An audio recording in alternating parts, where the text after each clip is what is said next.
نصاحب مين في الشغل؟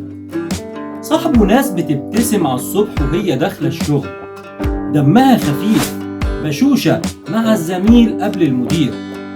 ناس عندهم شخصية، بيسمعوا وبيتناقشوا معاك وبيتكلموا من غير ما يتقمصوا. ابعدوا عن الغامضين والصامتين، كاره العيشة واللي عايشينها.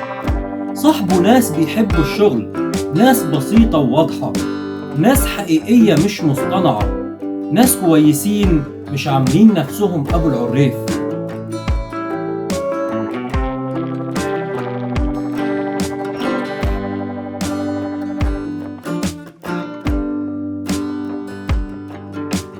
ناس ما عندهاش أسرار ولا دهاليز، ناس ما عندهاش بخل في المعلومات والمساعدة، ناس ناوية تحتفظ بيك وتكبروا بعض رغم أي شيء، حبا في التعاون مش علشان أي سبب ممكن يتخلوا عنك.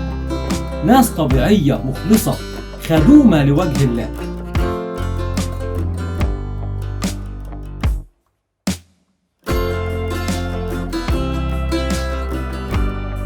ناس فاهمة هموم الزملاء وعارفة طريقها وعندها هدف وبتتعب علشانه.